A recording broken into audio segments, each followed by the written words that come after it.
Վրաստանի նոր պատրիարքի ընտրության առաջին փուլն ավարտվել է։ Տեր Շիոն, Տեր Հոբը և Տեր Գրիգոլը պատրիարքության 3 թեկնածուներն արդեն ընտրված են։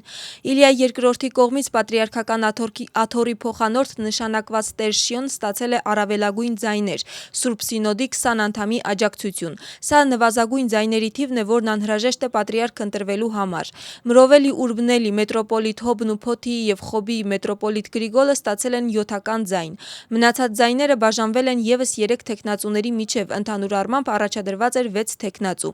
Այժմ Վրաստանի ուղղափառ առաքելական եկեղեցին պատրաստվում է պատմական իրադարձության։ 49 տարվա ընթացքում առաջին անգամ պետք է անցկացվի եկեղեցու ընդլայնված ժողով, որտեղ գաղտնի քվեարկությամբ 3 թեկնածուներից պատրիարք կդառնա նա, ով կստանա 39 անդամից բաղկացած սինոդի ձայների մեծամասնությունը, այսինքն առնվազն 20 ձայն։ Ժողովի ամսաթիվը դեռ սահմանված չէ, սակայն ըստ կառավարման կանոնակարգի այն պետք է կայանա մինչև մայիսի 17-ը։ Ժողովը կանցկացվի Սուրբ Երրորդության մայր տաճարում և քահանայապետներից բացի կմասնակցեն մոտ 2000 պատվիրակներ։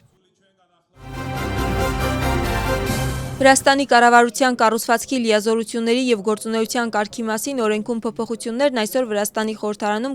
կքննարկվեն երկրորդ և երրորդ ընթերցմամբ և կդրվեն քվեարկության։ Օրինագիծը նախատեսում է կառավարության կազմում իրավապահ մարմինների համակարգման հարցերով պետական նախարարի պաշտոնի ստեղծում։ Միաժամանակ պետք է սահմանվեն այդ նախարարի լիազորությունները և դրանց սահմանները, ինչպես նաև անհրաժեշտության դեպքում ապահովվի ենթաօրենսդրական նորմատիվ ակտերի համապատասխանությունը այս օրենքին։ Փոփոխությունները խորհրդարանը քննարկում է արագացված կարգով։ Արդեն հայտնի է, որ պետական նախարարի պաշտոնը կզբաղեցնի Մամուկամ Դինարաձեն։ Առողջապահության նախարարի խորհրդարան հրավիրելը դրական են ընդունել այն ծնողները, ովքեր կառավարության վարչության մոտ բողոքի ցույցերը չեն դադարեցնում։ Դյուշենի մկանային դիստրոֆիա ունեցող երեխաների ծնողները հույս ունեն, որ այսօր այս հարցի շուրջ տրված բոլոր հարցերը կստանան պատասխաններ։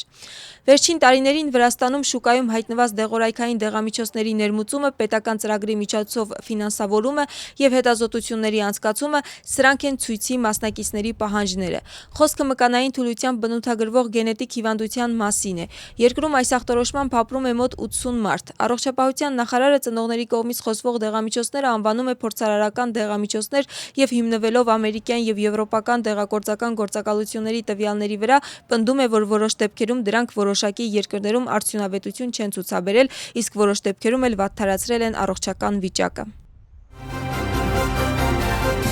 Ուշ գիշերին աղմուկ է եղել Մարնեուլիում, որտեղ ավտոմեքենան բախվել է անչափահասի։ 10-ամյա երեխան տեղում մահացել է։ ՆԳՆ-ի տեղեկությամբ ձերբակալվել է ավտոմեքենայի վարորդը։ Դեպքի վայրում հավաքված են եղել երեխայի ընտանիքի անդամները։ Աղմուկ է եղել, սակայն հետագայում Պարեկային ոստիկանության ներկայացուցիչներին հաջողվել է կայունացնել իրավիճակը։ Ներքին գործերի նախարարության հայտարարությամբ դեպքի առթիվ հետաքննություն է ընթանում քրեական օրենսգրքի 276-րդ հոդվածով։ Դեպքը տեղի է ունեցել Բոլնիսի Մարնեուլի ավտոճանապարհին։ Ենթադրվում է, որ բարձր արագությամբ շարժվող վարորդը չի նկատել անչափահասին։ Նշվում է, որ տվյալ ճանապարհի անվտանգության վերաբերյալ Մոամբեյում բազմիցս պատրաստվել են ռեպորտաժներ։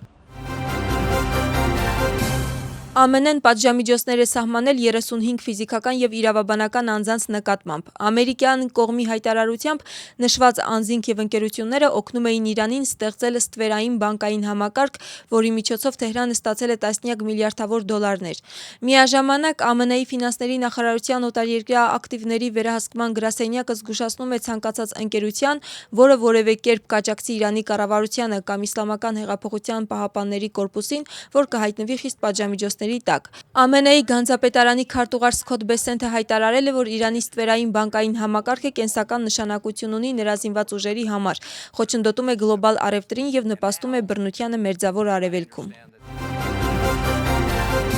Մեր ժողովուրդները բնազդաբար ունեն նման մտածելակերպ, և հենց այս արժեքների ու ավանդույթների վրա հիմնվելով ԱՄՆ-ն և Բրիտանիան բազմիցս գտել են միավորվելու ճանապարհներ։ Այս մասին հայտարարել է Միացյալ Թագավորության միապետ թագավոր Չարլզը ԱՄՆ-ի կոնգրեսում ունեցած ելույթի ժամանակ։ Չարլզի խոսքով երկու ժողովուրդների, նահանգների և Միացյալ Թագավորության կառուցած դաշինքը իսկապես յուրահատուկ է, և նրանք ունեն շատ նմանություններ։